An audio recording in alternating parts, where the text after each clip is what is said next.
Hi, everyone. Thanks for tuning in to the Make It Big podcast. I'm Melissa Dixon. I'm Director of Content Marketing at BigCommerce. And I know I say this all the time, but I am so excited about today's episode. So with me, I have my BigCommerce colleague, Meghan Stabler. In addition to being our VP of Global Product Marketing, Meghan is a well-known e-commerce thought leader and humanitarian, and basically just one of my favorite coworkers and people. So Meghan, thank you so much for joining me today. Thank you, Melissa. It's always a pleasure to be with you on these things. So today, Meghan and I are going to talk about 2021 Cyber Week results and holiday shopping trends we're seeing so far. Late last week, BigCommerce published our annual Cyber Week report, which you can find on the BigCommerce blog. And today we're going to delve deeper and analyze what we've seen so far. So this episode is chock full of data, some really interesting insights for merchants. So let's go ahead and dig in. Meghan, we knew going into Cyber Week that this season was going to be a little bit different, right? We've got our global shipping issues, reopening of physical retail. There's just a lot of shifts in the way people are shopping. And we know now that the impact of all of this was an overall Cyber Week e-commerce sales drop, very slightly, but still a decrease of 1.4% from last year. The first ever e-commerce Cyber Week decline year over year. And I do want to call out, of course, that despite this industry-wide decrease, BigCommerce merchants actually bucked this trend. They did achieve record sales volume with 15% growth during Cyber Week year over year. We can get into more of that proprietary data a little bit more. But right now, I wanted to sort of set the stage with some of the challenges that merchants were seeing this holiday season. So my question to you, Meghan, is what were some of those biggest challenges from your perspective, and how did those play out during Cyber Week? Yeah, well, let's talk a little bit about Cyber Week, because I think Cyber Week is going to become a misnomer, right? There are certainly going to be the Black Friday deals and the Cyber Mondays and things that happen, but technically, if you're a merchant watching this, you probably did it yourself. You started promoting in October, right? We started to see promotions happening from merchants to their customer base in October. So it's, I think, changing from Cyber Week to sort of a cyber hybrid monthly, weekly type thing that's going to be happening going forward. So it's a little bit of a misnomer. So whilst you said it was slightly down on year over year from a Cyber Week, I think compared to what it could have been and the fact that we started early, merchants started early, it's a phenomenal achievement just to be down slightly on year over year that went through. And obviously for BigCommerce merchants, right, ahead of the game when it comes to processing on the platform and GMV. But you're right, there were some challenges, right? And I think everybody really knows what those challenges were. We can talk about the pandemic, we can talk about open, closing, hybrid, can we go in a store, not go in a store, are there going to be restrictions? We can talk a little bit, I hope, about how we as humans have adapted to this new world that's going out there. But there was also some of the bigger things that were happening that even impacted myself on some of my purchases. That was the supply chain, right? If a merchant didn't have a good distributor and that distributor didn't have resolutions to getting the goods into the ports, from the ports on the trucks, from the trucks to the distribution warehouses, and then into the postal carrier or whatever other shipping method they have, there are delays, and those delays are still happening today. So the supply chain is probably the biggest one for me beyond the pandemic. The pandemic impacted the supply chain, manufacturing, right? We're seeing it probably today when we walk into a restaurant or we walk into a store where we're seeing less people in that store because of the pandemic. But the reality is the pandemic impacted supply chains, so there were shortages. But I do think merchants also pivoted on that as well, whether they were including drop shipping and sort of amplifying the stock that they had. They then used that to go ahead and start promotions early that we already talked about. And they also started to use the idea around promotions as far as FOMO, right? The fear of missing out. I see a lot of merchants putting in 10 in stock or putting in 15 customers are looking at this right now. And that does play with the psychology of the shopper that, hey, I better purchase this now. I think overall, though, the health of e-commerce is tremendous. not just for BigCommerce merchants, but for anyone that wants to sell something online. Because we as humans, as I talked about earlier, have really adapted to this sort of new era of commerce, where I am also going to be looking at shipping methods, right? How quickly is it going to get to my doorstep? As well as what is the returns policy if something isn't right or doesn't fit. I also think people are just right now shopping to make their lives a little bit better out of this pandemic or through the pandemic, right? A lot of us that are lucky enough to do this are sort of living at work today, as we say it. And we want to make our lives a little bit more whole. We want to share some of the things that we can with our friends. So I think we're shopping for more intentional items. We're also shopping ahead of time. And I think that's sort of the big gain that e-commerce has had right now to see it. And it's really been for merchants to capture the FOMO, the anxiety of a shopper over anything else that they've had out there. And then there's been the carrier surcharges on shipping. There's lots of different shipping methods. So it's making sure that am I paying a fair price for that product? Is it going to arrive on my doorstep in a time that is convenient for me? And obviously if I'm shopping ahead, hopefully it is going to go ahead and do that. And then what are the costs going to be to me, the landed costs to arrive at my door, right? I certainly as a consumer don't want to pay a heck of a lot more for something just for the convenience of arriving at my door either 2 days later or 5 days later. I'd rather pay less for shipping if it's going to arrive in 7 to 10 days. So I think there's sort of things that we're getting used to either as merchants or as shoppers at the end of the day. Yeah, and I love the point you brought up about Cyber Week sort of as the years go by, spreading more and more throughout the season. And we can talk a little bit more about that. But yeah, I mean, that FOMO, that anxiety that the shopper feels, and that is sort of incited too by the earlier promotions and by, merchants instilling that FOMO. I think it's really interesting to see how that played out. Like I know at BigCommerce, our overall merchant sales were up 20% year over year for October, which is more than they were for from 2019 to 2020. And I also thought it was interesting when looking at the individual days in Cyber Week, Thanksgiving sales were up too. So our merchants saw actually the largest increase on Thanksgiving of all of the Cyber Week days. And so now it's interesting, just getting earlier, and we see Thanksgiving as sort of this Cyber Week contender. And I myself purchased on Thanksgiving, and I also purchased some things earlier in October. I think just because of that FOMO and wanting to make sure that those, shipping issues didn't derail my plans. So let's talk a little bit more about, what do you think will happen as far as sales spreading out more and more over the longer holiday season? Should merchants still be banking on Cyber Week, though, moving forward? Yeah, I think so, right? Because that can bring you the hype that you need, right? People like to have a firm date when something is going to happen. So working towards a Cyber Monday or a Black Friday or Cyber Week in general is something that shoppers have become accustomed to.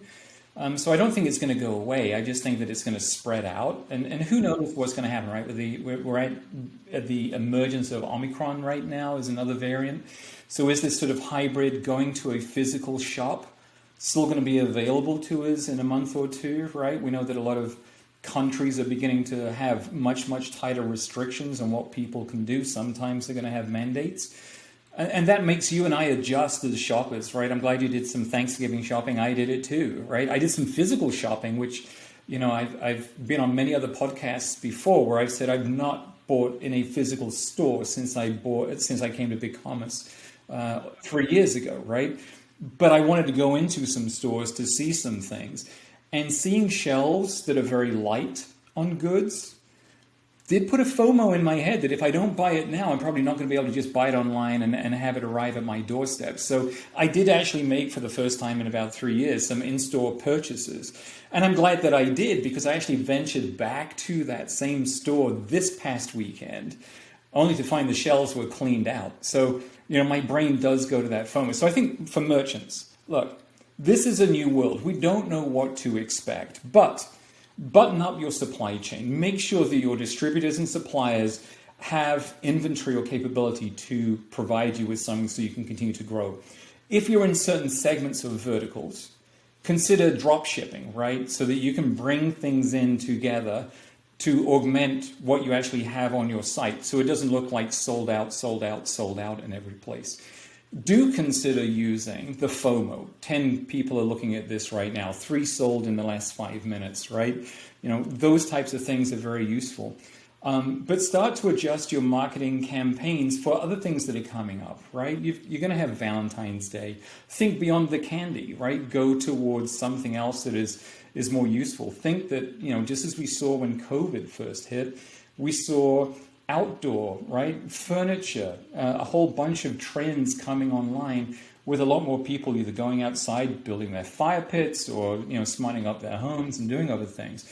Start to plan for what is in the psyche of the customer, right? And last year I talked about hyper-personalization, right? Know everything you can do about Melissa Dixon, what she likes, what she loves, her size, what things she tends to buy more of. Maybe there are things on a cycle, so add a subscription model to it.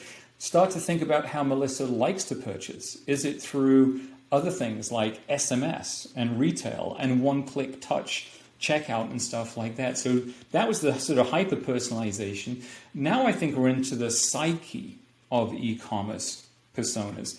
And it's how do we really connect to that individual in a way that makes them want to buy now and not just leave it in the cart and abandon it. So there's lots of great tools and technologies that you can apply to search and cart and orders and everything else.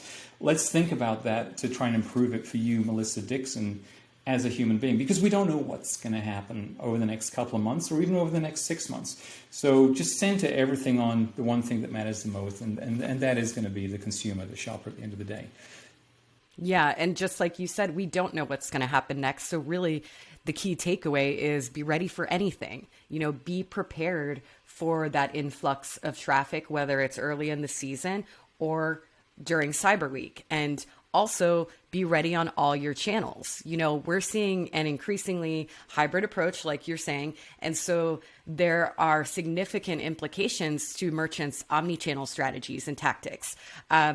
For BigCommerce merchants, for example, we saw a 98% increase year over year in social commerce sales from Facebook and Instagram. And more shoppers are discovering products and brands on social media. And now they have the convenience of purchasing directly from those platforms. And clearly, they're into it. And then, of course, you've got your digital marketplaces. Amazon continues to lead. There's eBay and Walmart. We saw Walmart hosting Twitter's first shoppable live stream this Cyber Week. So this omni-channel approach and strategy really is the future of commerce, and our holiday data supports that.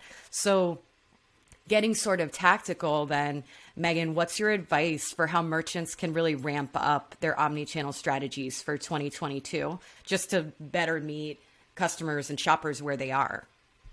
Yeah, well, let me start in 2 things that I think need to happen, right? And every merchant should be consistently doing this. And you probably heard me talk about this in other podcasts we've done, and that is, what is your competition doing that you're not? And I don't mean in terms of just pure marketing out to a customer base, but what I mean by that is in terms of your e-commerce site experience and checkout experience. So that's one of the first things I invite merchants to look at is, what are you not doing today that you think or wish or know that you should be doing tomorrow? Maybe it's embedding things like augmented reality, virtual reality into your site so that people can zoom in and see things and really interrogate the goods that you're selling. Maybe it is this sort of one-click checkout on the BigCommerce platform that you want to embed so that Melissa or I don't have to keep retyping everything, but you recognize me as that shopper. So that would be sort of the 2 things that I would sort of stress for people to go ahead and think about. And we talked about subscriptions already. For our omni-channel, it is really understanding where I or Melissa or whomever like to go shop, right? We could be across multiple different platforms, whether it's Android or iOS phones, tablets, desktops, etc. But it's where would we like to go ahead and shop? It could be in-store. So what is your point of sale terminal? How connected is that terminal to the data that surrounds Melissa Dixon at the end of the day? And then what are you collecting on Melissa Dixon and where she likes to shop? Certainly it's so easy nowadays to connect to somebody and sell to through them on things like TikTok or Instagram or Facebook or any myriad of other shopping experiences that are out there. Because the objective that you and I have as a merchant, and this is what we enable with the BigCommerce platform, is for you to connect to Melissa where she is in the moment right now, in that psyche that I talked about, where she's got the FOMO of missing out.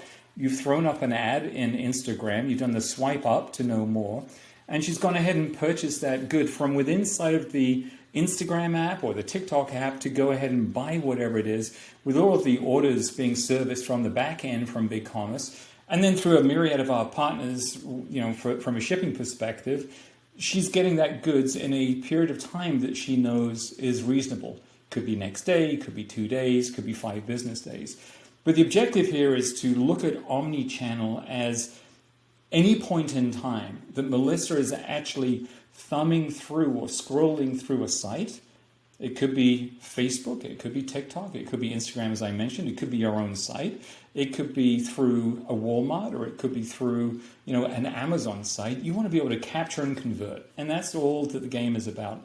So that's why a lot of these technologies like one-click checkout are so key, or augmented reality, being able to see that good that you're trying to sell within inside of my home office or my kitchen or my living room, and then being able to make that quick purchase so that you capture them. So BigCommerce enables all of this to happen on our platform with our tech partners, and then you to have basically an opt-in for a different set of payment providers. Do you want to use something that is a buy now, pay later, and allow that shopper to pay over 3 terms or 3 months or whatever it may be?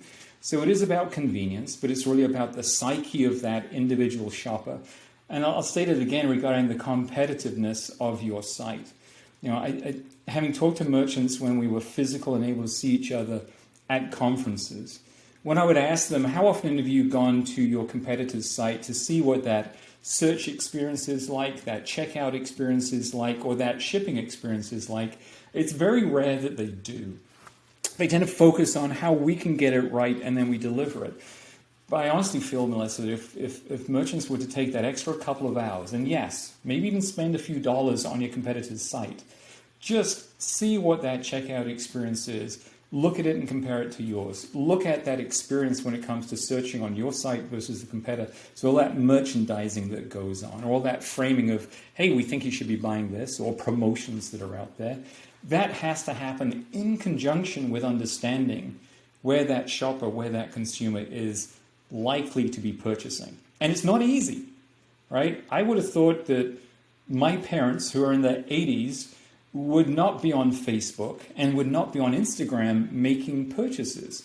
But they are. So the demographics that I used to think of, which was that sort of, post-baby boom, millennial, Gen X, whatever it may be, would be the ones that are the only ones that are trusting an Instagram for a checkout.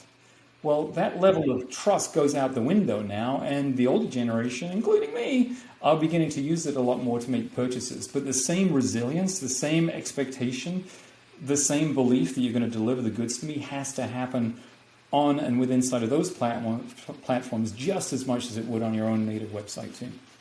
Yeah, and I love that you brought up the competitive analysis and the gathering customer insights, or just putting yourself in the buyer's, the shopper's shoes, actually taking a minute to go through that experience, because I think that merchants spend so much time making sure, the performance of their site is good. And that's, you need to do that too, but also take a minute to see what your competitors are doing and see how you stack up.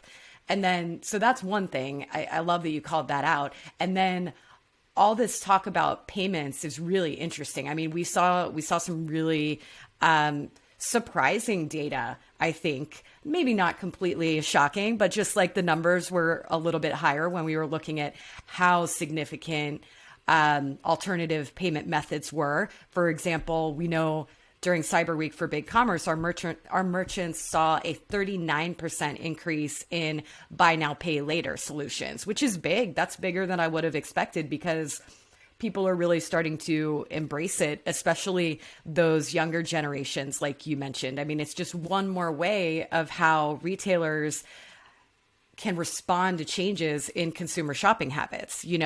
Consumers want that convenience.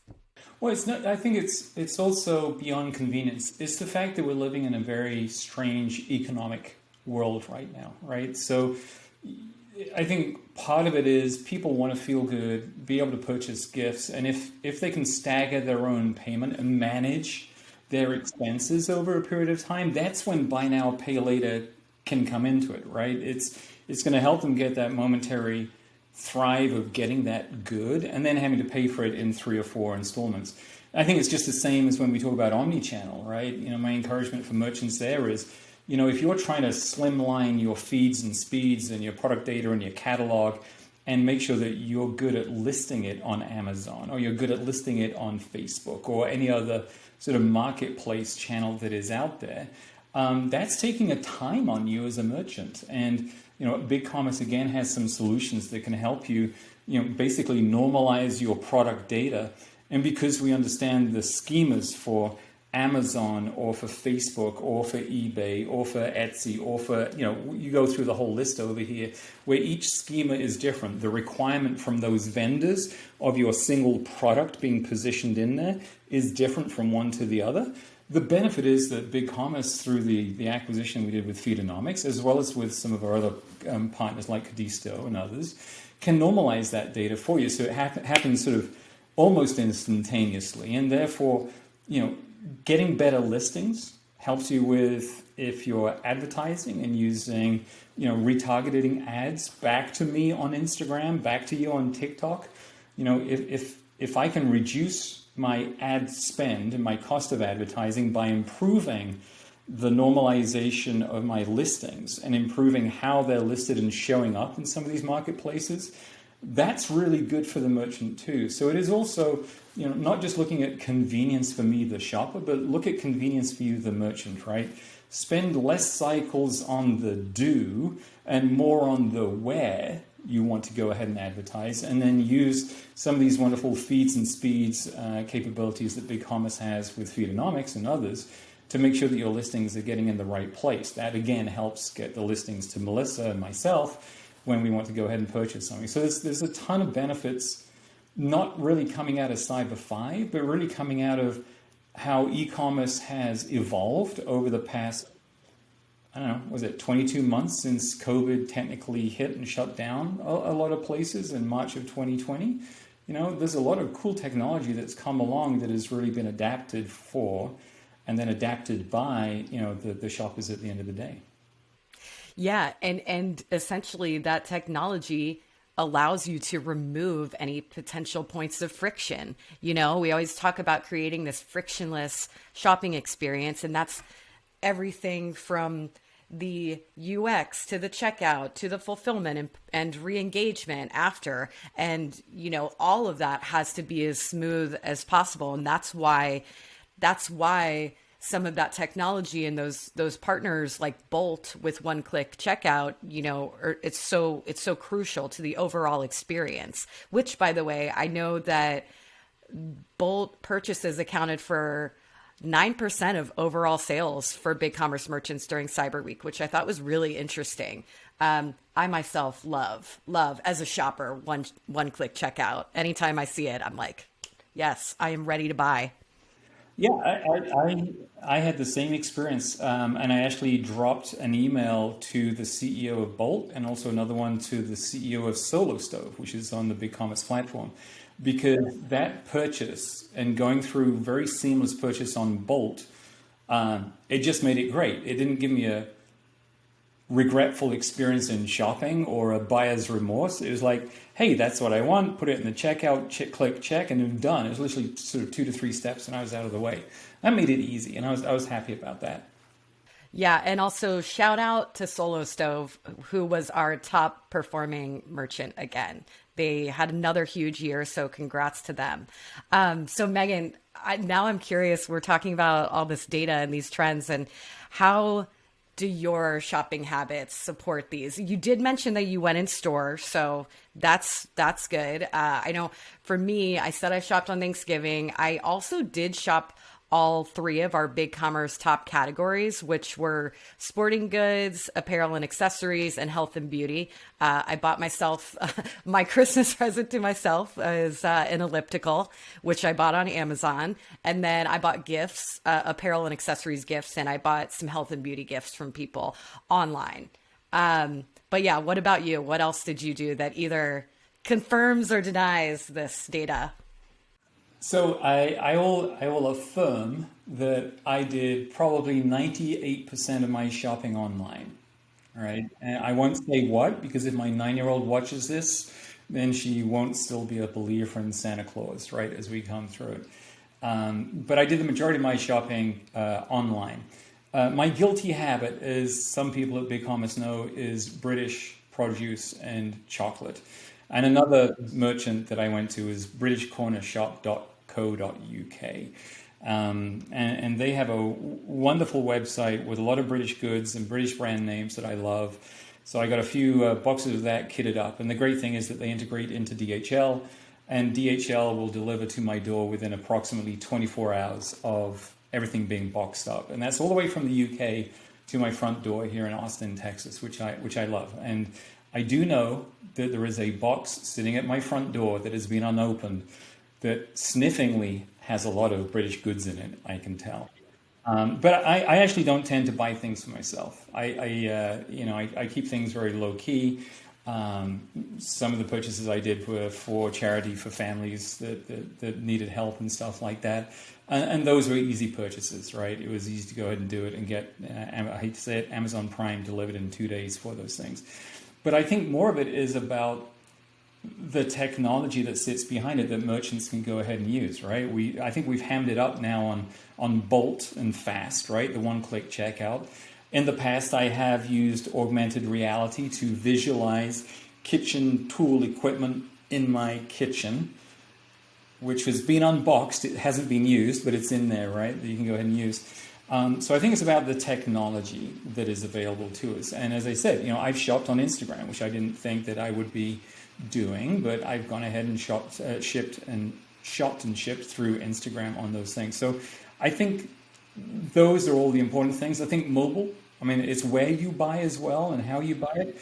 I've done a lot of the shopping on my iPhone whilst I've been sitting on a sofa watching TV, and that sort of psychology, that psyche that I've talked about before, of seeing something on TV going, oh, that's pretty cool, and pulling it in. I'm going to be old school and encourage people to use QR codes when they're putting up commercials, or you're putting up an ad in a train station or an airport, right? Do you think that's old school? I love them. I feel like they made a comeback. They have. Well, 3 years ago when I joined BigCommerce, and one of the folks that we had at the time, Jeff Meter, I was talking about needing to have QR codes on a bunch of stuff. And he was like, no, that's old school, that's gone out. And I was like, nope, gotta have QR code. And yeah, you're right, they're back in everything that we do. But these are other things that merchants can quickly take advantage of and put on their promotions, on their ads, on their digital ads, wherever it is, to go ahead and help somebody go ahead and purchase. Adding in the buy now, pay later, you talked about the using that and leverage that through the cyber weekend before, right? So for me, it's things like making sure you got buy now, pay later for convenience, making sure that you got good mobile conversion rates, that your site is as good as it is on the desktop that I'm looking at as it is on my tablet or it is on my iPhone, right? That it's allowing me to go ahead and convert me as a shopper on that. Other things I think that I'm excited about, I bought a bunch of stuff from other countries. I didn't know actually where it was coming from. It came from Ireland, but good cross-border commerce where, I was taken to a site and I purchased, and just now I'm getting shipping information that it was landed in New Jersey from, I guess, Cork or Dublin, Ireland, or somewhere over there.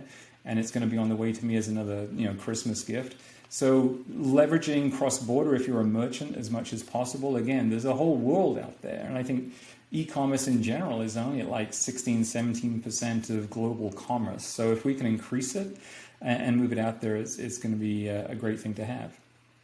Yeah, lots of opportunity with cross-border. And you mentioned mobile, which is huge. I mean, we saw with our merchants that 42% of all Cyber Week purchases were made via mobile, almost as close as desktop was 44%. So it was like just behind it. And yeah, I know myself, we've seen mobile skyrocketing since the pandemic too, and people are just becoming more and more comfortable with it. I've been shopping on mobile for a while, but I'm almost exclusively shopping on mobile these days. So that's something that's really important to keep in mind too. So what other, you mentioned a few good things, well, you've mentioned a lot of good things, but if you had to distill it down to sort of those key takeaways for merchants, what do you really think they should focus on? What are you anticipating for 2022? What is most important out of all of this information? Yeah, I think we've covered a lot about 2022, right? If you're not mobile ready, be mobile ready. If you are not offering convenience, do it, whether it's one-click checkout, buy now, pay later, whether it's looking at how can you best show what you sell in different formats, meaning AR, VR. I think it's adapting to use things like social commerce channels as well. I mean, we haven't talked yet about SMS. We haven't talked about the impact of iOS 15 that may have and privacy concerns. It is understanding the psyche of the shopper and where they are. It's making sure that your supply chain is robust. And if you want to sell more, making sure that you've got sort of good drop shipping capabilities, something that you can embed pretty quickly into your site if you're selling fashion or if you're selling home goods, right? Are there other sort of drop shippers that you can add in more products into your PIM and into your inventory at the end of the day? As we expand internationally as a company as well to help our merchants in other countries be successful in their countries, it's also thinking about cross-border commerce, right? Merchants in the US selling into Europe or APAC or LATAM, or merchants in those other regions selling into the other regions or North America, right? So cross-border is a big thing. Getting commits on your shipping rates, that would be another one to look at as well, making sure that you've got some commits out of some of the shipping as well that is out there. And then being aware of, how you're promoting the goods or the services that you had, right? Amazon is still the big fish that is out there, but to get good placement is going to cost money. So you can either dump a ton of money into trying to get placement, or my recommendation would be to look at omnichannel, right? Talk to BigCommerce about some of the omnichannel capabilities within inside of the BigCommerce platform, and through, again, Feedonomics and some of our partners like Cadisto that are going to allow you to find and normalize your product data and variants based off of the schemas of those channels you're selling into, and thus reach a shopper more likely than not. And then blend it with your ad spend and blend it with your targeting of retargeting of ads to the shopper as well. So it sounds like it's a lot to do, but if you have a great platform like BigCommerce that is built for flexibility and built for power, I think you mentioned at the beginning, I can't remember if you did or didn't, but I'll say it again, I'm extremely proud of our infrastructure team and our tech team for the 8th consecutive year of 100% cyber performance, which is awesome. If you think about all these people that are buying stuff online like you and I, right? You got to make sure that the platform is up. If you don't, then the merchant is going to lose orders and their order value is going to go down and their perception of you as a platform is going to be bad. But I think the cool thing about BigCommerce for me for 2022, if we move from just thinking about all those big things to reflect on, is what we're building for 2022, right? And it's a platform that is built for growth, regardless of the size of the merchant. It's a platform that is built for integration, right? We talked about buy now, pay later, and payments and shipping and AR, VR, and all these other things. So it's built to allow you to sort of snap and connect some of these other partners that we have in our ecosystem so that you can begin experimenting, right? Begin thinking about, is this going to work for me? If I add augmented reality, how do I see an uptick? You talked about buy now, pay later, right? And the extended use of buy now, pay later for some of the consumers, the shoppers that were on certain sites, right? Certainly they want that. So if you're a merchant that doesn't offer it, well, you're missing out. That FOMO I talked about for the consumer should be a FOMO that you have as a merchant now that's out there. So there's that. There are some tech headwinds, right, that we could talk about, right? There's the sort of iOS 15 and privacy that really came in iOS 14.5. There's sort of the Google cookies that is going to be an issue as well for cookie tracking. So I think there are some adjustments that merchants will likely have to make on their marketing spend, or at least in their marketing mix, to make sure that they still have a successful 2022. But I don't think it's a huge headwind. I think it's another opportunity for us, and meaning us, not just BigCommerce, but us as a whole ecosystem, to really be ingenious, right? And that's one of the things the BigCommerce platform is built for. It's built for flexibility. It's built for building out unique experiences for your shoppers. And you've got literally a toolbox of all the things that you need to make yourself successful. And it's not really a toolbox. It's sort of more like a sort of Lego snap and fit, and away you go. So it's pretty cool stuff for 2022. Yeah, I love that analogy. And I think the recurring theme there is stay agile, be ready to adapt, stay relevant, and having a flexible platform is crucial there. So great insights. I think there's a lot for merchants to consider here, and that is a good thing. My favorite aspect of e-commerce, why I like my job, is that, it's always evolving. It's always changing. And, to your point, that's why it's so important to just stay agile. So to all of our listeners, thank you for tuning in. And to our merchants and all merchants, congrats on another successful holiday shopping season. You can check out our Cyber Week report on the BigCommerce blog, and that's bigcommerce.com/blog. Meghan, thank you again so much for joining the Make It Big podcast. Any parting words for our listeners? It's been my pleasure. I hope everybody does take time to reflect on the achievement, not just of cyber, but of everything in the past year that you as a merchant has achieved, right? This is a wonderful business to be in, and we're only just scratching the surface on what it will be and can be. And, as you mentioned, BigCommerce has sort of named itself as the platform for growth for all merchants of all sizes, whether you're a small, mid-sized business, large enterprise, wherever it may be, in the B2C world, in the B2B world, if you're in the headless commerce space and want to go headless, right? We are leading you there with flexibility, and the word you put it was being agile. And so I would say stay agile, my friends. That would be it. Love it.